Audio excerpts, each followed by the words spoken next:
It's been a really hard week. For the sake of being real with people, I wanted to share with you this side of the journey. Here we go. 1, 2, 3. Let's go.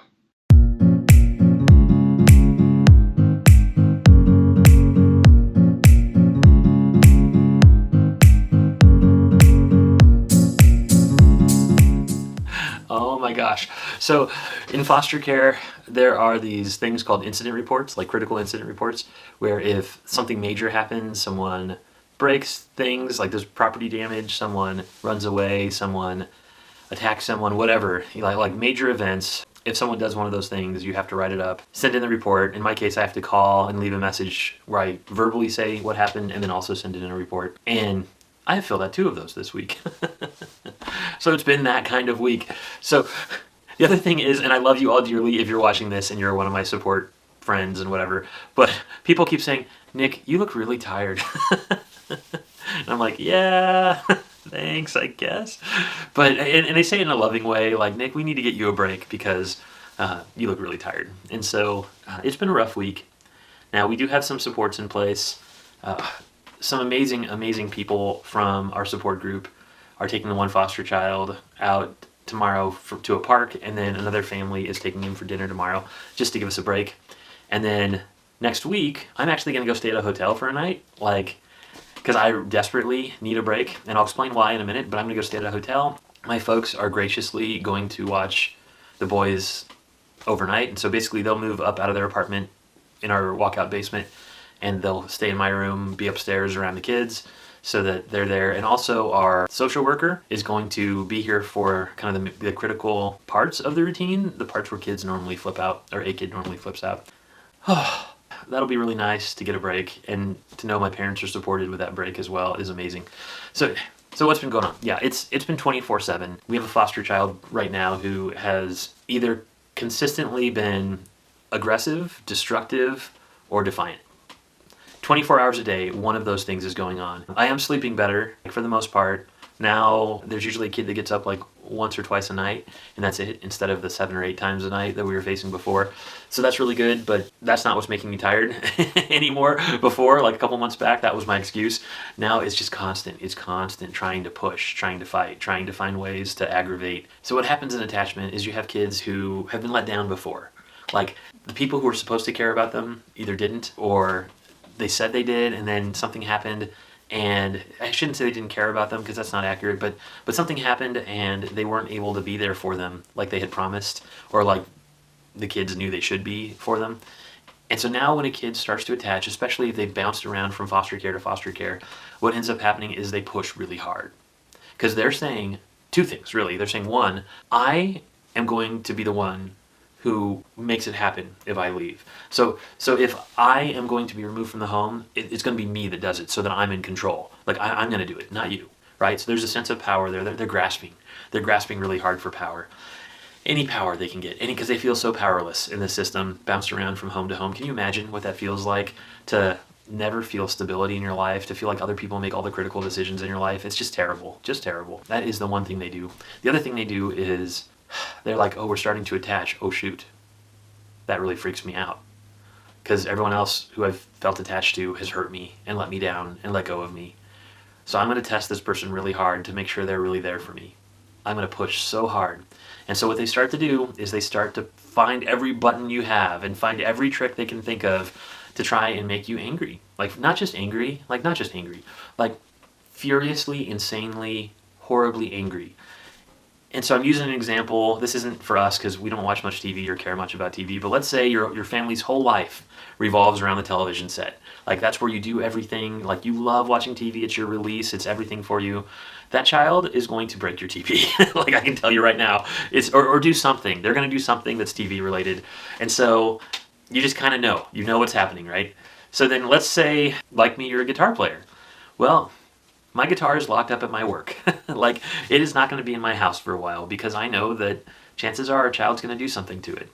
It just is. Just kind of like, actually, we have this guitar that's in our house, but it's got a broken neck, so we're figuring out how to use it for decorations somehow. There's a child in our house who keeps kicking it and accidentally tripping over it and doing things to kind of attack it because he didn't know it was broken, and he knows the guitars are important to me. Like, I love music. It's one way that I find release is through music. Yeah, so he's aggressively, accidentally, continually attacking that guitar. Yeah. Which I'm like, oh yeah, you can't do that to musical instruments. I obviously don't give him the reaction he thinks he's going to get from it, which is so key in all this. So it's so important that when kids are trying to push your buttons, you're like, well, I'm sorry you're feeling so angry that you have to try and get me in arguments with you all the time. And that's what's going on right now. So we have a kid that is constantly turning everything into an argument. This kid counts every second until they're able to wake up in the morning. Like sits in bed and is like, I come in to wake them up, and the kid is like, is it time to wake up? I'm like, yeah, buddy, it's time to wake up. No, it's not. It's not time to wake up. I'm not waking up now. It's not time to wake up. Like, dude, you've been sitting in here for like 45 minutes asking me every 5 minutes if it's time to wake up. But I'm letting you get up. It's not time to wake up. Fine, don't wake up. I don't care. like trying to start all these arguments with me, like constantly, just constantly. But we've been like, dude, if you want to argue, there's trees in the front yard. Go argue with a tree. You don't need to argue with us. But that constant 24 hours a day pushing. And it sounds like no big deal until you have someone doing it over everything all day long. It would be comical if you took cutscenes of it throughout and put them all together and watched them in like a 10-minute clip. It would be funny. But when it's 24 hours a day and there's a kid just every second trying to start an argument with you over everything, it's not funny. It's like, no, yeah, you have to wear pants to go outside. Like, come on. I mean, and that's not an actual example, but it's like something that everyone knows you should do. And the child obviously knows they should do, and they're going to argue about it because they're arguing about everything. So that's where we are. That's been hard. Also, a lot of destruction of property this last week, which I don't know. Like, it's funny because I care and I don't care. I know it's going to cost us a lot of money to fix up this child's room, the foster room that they're in. But at the same time, it's just property, and they've already done so much damage that at this point, oh no, you're damaging the room more. Like, we're going to have to fix it. And so it's like, well, whatever. But I know for some people that would be just devastating. And it is like, I honestly don't know how we're going to fix the doors to that room because they're totally thrashed. They match all the other doors in the house, and they're really nice wooden doors. I don't think I'll be able to replace them with the exact same thing. So either we'll have to replace every door in the house or they just aren't going to match. So that's a bummer. My friends, again, have been so huge and supportive. And by friends, I mean like my foster support friends. So I've got 2 support groups that I'm really part of. One that meets for lunch like once a month or so, and one group that meets on Zoom on Fridays, and eventually that'll turn into an in-person meeting when COVID's kind of calmed down more. But in those 2 groups, like, honestly, praise God for them. I don't know what I would do without them. And I don't know if you can hear it in the background, by the way, but Phineas and Ferb is playing in the background, which, yeah, Phineas and Ferb, love those guys, but for the kids, yeah. But my support groups, between the calls and the play dates and all the support they've given me and suggestions, and like, I can't say enough. I really can't say enough.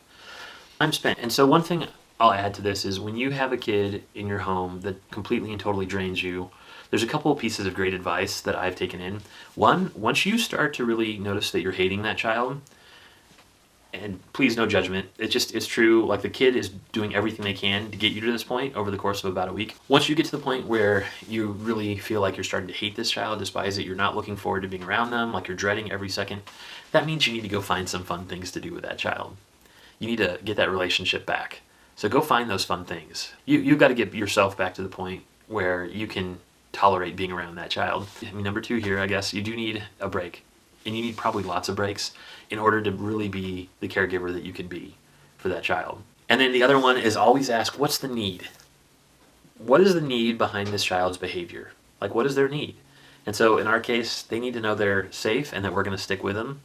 And so they're pushing us super hard. Like, that's the need, right? That's the major need behind this behavior.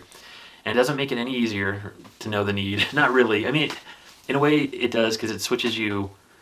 We talk about this with kids, how there's like a downstairs brain and an upstairs brain, and you want to get them out of their like lizard brain, their like fight, flight, freeze, like everything's in the moment kind of reactionary brain, up into their upstairs brain where they can think logically and make decisions. And with kids, we say, well, ask them either questions that don't make sense, like, wow, why is there a polka dotted blue sky today or a polka dotted purple sky today? Or ask them questions that really make them think, like open-ended questions that really make them think in the middle of their rage or their flipping out, whatever it is. Same thing with us. Like, honestly, if you can get yourself to the point where you ask, what's the need behind this behavior? Right away, you're switching into a logical brain and you're going to be less reactionary in the moment.